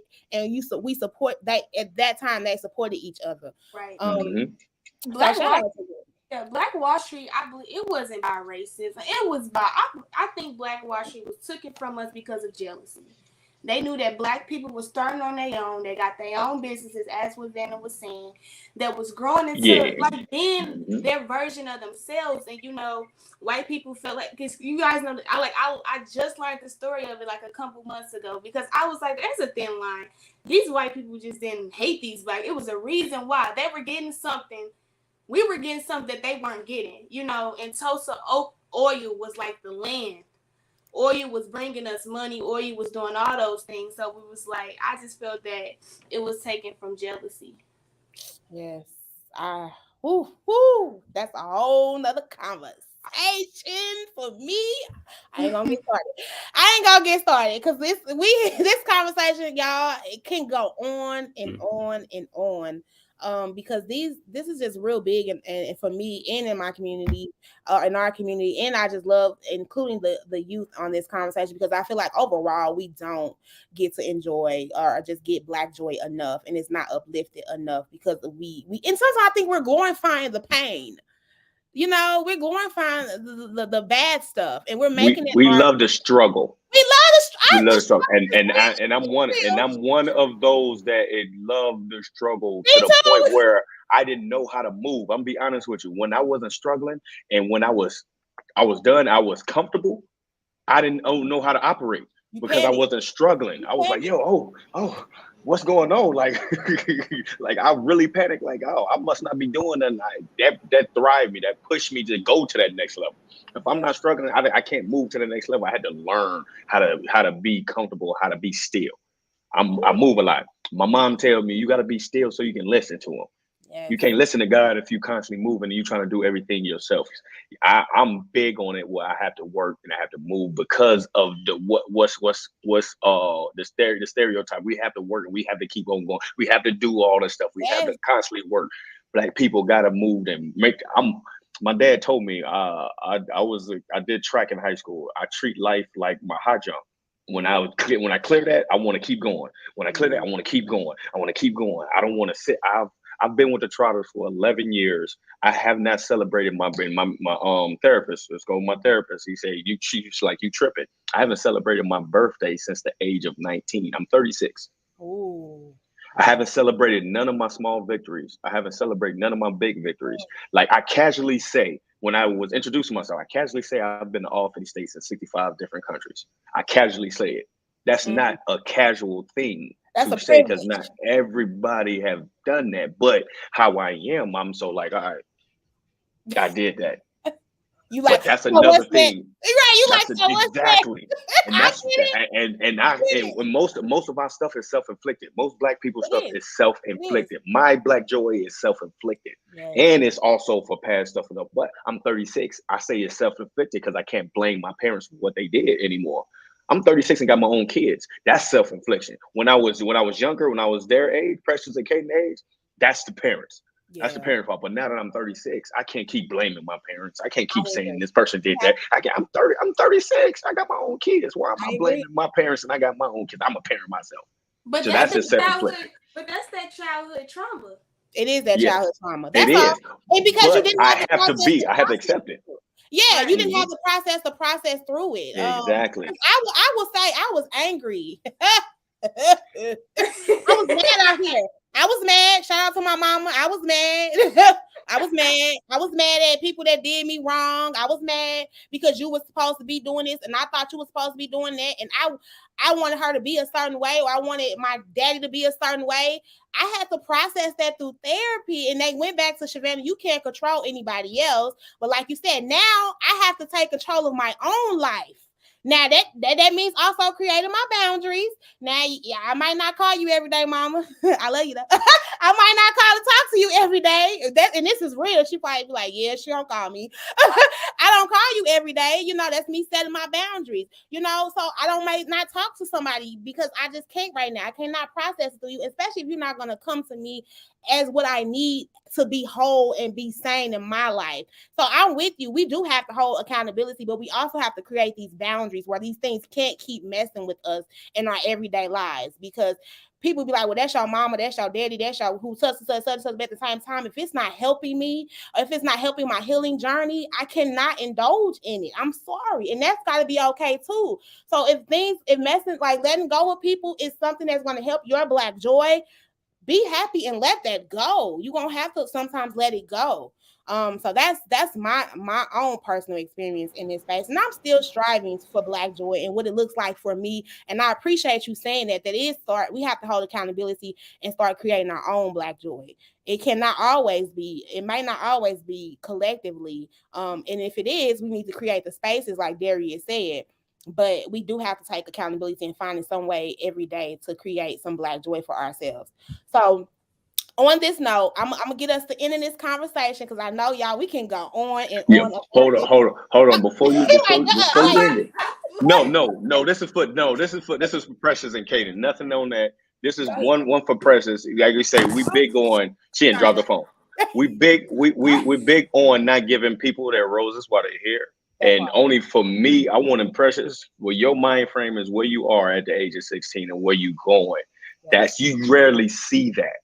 And I commend you so much for where you are right now at the age of 16. It's amazing where you at. And Naggy said, you ain't even hit there yet, but I'm going to give your roses right now. That part. Continue doing what you're doing and never stop. Forget what anybody tell you.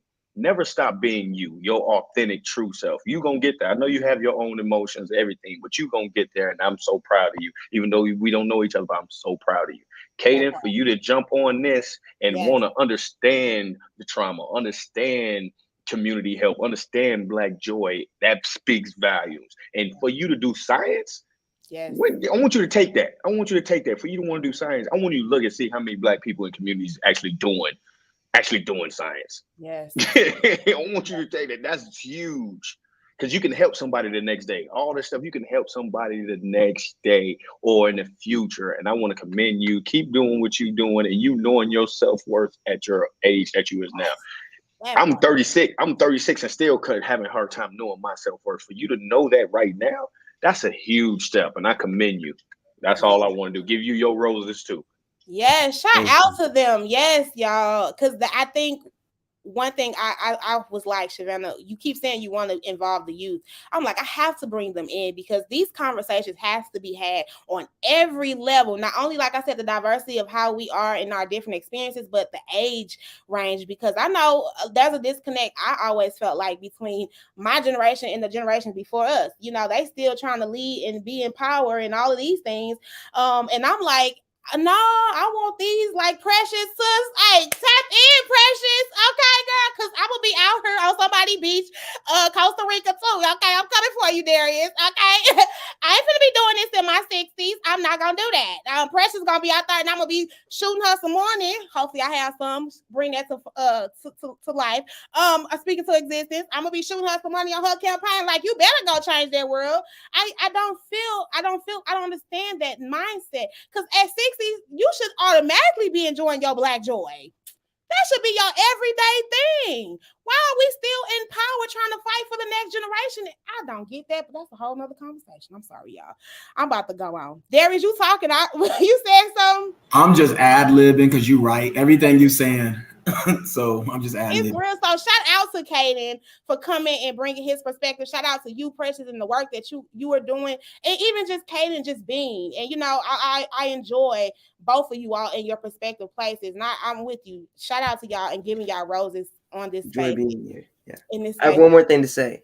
Go ahead, I think, Caden. I think I went to Black Wall Street. Like, I was on vacation. I have some family down where Black Wall Street is in Oklahoma, and I went there for its 100-year anniversary, and just seeing everything, it kind of showed me what I think like Black joy in a Black community looks like, because everyone was supporting each other and doing what they wanted to do, and yeah, it was a really good community. I think that's what Black joy looks like. Yes. Everybody doing what they want to do, and we're Yeah. supporting each other. That gives us Black joy, and we should be able to thrive for that every day. I just want to say thank you guys for just letting me be on this platform. Again, it's an honor and a privilege just to have our voices being heard, not just for myself, but for Caden too, because he's in my age group. You know, I think that it's very important that us youth be a part of the decision making process in those conversations, because these conversations need to be had, not just only in this space, but we need to cultivate more spaces where our voices are heard, because we are our future generation. So I just applaud you guys and to the Hood Talks podcast. Just keep doing this, because I'm speaking into manifestation right now that is going to grow. Well, I appreciate you. Yes, the Hood Talks podcast. We talk and we bring in all the community voices to the table because all our voices matter, okay? And we got to keep having these tough conversations, but I always call them needed conversation. And before we go, y'all, this is it. one suggestion, tip, or advice to people that's out there searching to get Black joy. Please make it short and simple. And then if you want to offer up how people can connect with you, please offer that. I'll go with the youth first. Come on, Kaden, tell us one suggestion that you want to give, and if someone can reach out to you, how can they do that? One suggestion that I would give is just be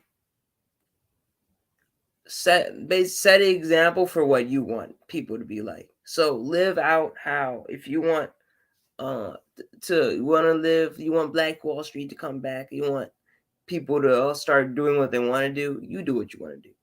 Live how you want people to others live. Yeah. Okay, so one of my suggestions is to remember that you are your number one priority. And I'm just coming from there from a mental health standpoint. I feel that you don't always have to go to others for motivation, because you are your own motivation. You're the one that has to get up and do the work, so it's up to you to find your passion and pursue it relentlessly. All right. Come on, Mr. Darius. I would encourage everybody to find 15 minutes a day for yourself. Get rid of the screens, get rid of other people, whatever it looks like for you to connect with yourself. I think someone said it, we've been saying it actually a lot, and that's knowing thyself. And I found that to know yourself, you got to spend time with yourself first. So even if it's 15 minutes. And mine, simple, love and heal thyself. Simple. Don't worry about nobody else, because you can't worry about somebody else if you're not loving and healing yourself. Simple. Love and heal thyself. Whew. Man. And I hope y'all shared this live. I hope y'all share this information. I hope y'all uplift these gems that has been dropped. Shout out to Nico. He had to leave. He had a prior another engagement to get to. So I appreciate him for being in this space. Also, go make sure you follow him. Ethic-ish and more is the space. And for me, y'all, I am so grateful. We are so close to the end of season 2. I cannot believe it, y'all. Season 2 will end in August. We've been having these conversations. So if this is your first time tapping in, go follow the Hood Talks podcast on YouTube, because you'll get to see all of the previous conversations. And we're going to continue having these conversations. If you want to support us to help us continue these conversations, please do. You can also find the information on our website, okay? So I just also want to give a shout out to my Kicking It for a Cause crew. We have gone live and in person, so we're doing in-person events. You can find this at Eventbrite. Kaden was actually there with us. He enjoyed the space too. I'm sure it was lit, wasn't it, Kaden? We are doing community conversations, having a community conversation, bringing in fun, because we play games, but also just building community and networking. So go find those events on Kicking It for a Cause, or you can find the information on Facebook or on the Hood Talks podcast Facebook page. So yeah, I just want to let y'all and uplift those things that we got going on. But again, we're gonna keep these conversations coming until August. August is our last show. Next month we're talking 5-0. Yes, I said it, 5-0, community policing, and what that looks like for us, and what we're talking about when we're talking about community policing. Okay, so y'all keep tapping in. Keep tapping into the Hood Talks podcast, because like I say every time, I'm going to keep bringing y'all the conversations and the resources and all the info that I can. Ends on that note, y'all. We out. Don't forget to subscribe to our YouTube page, and also follow us on all our social media, and you can find all of that information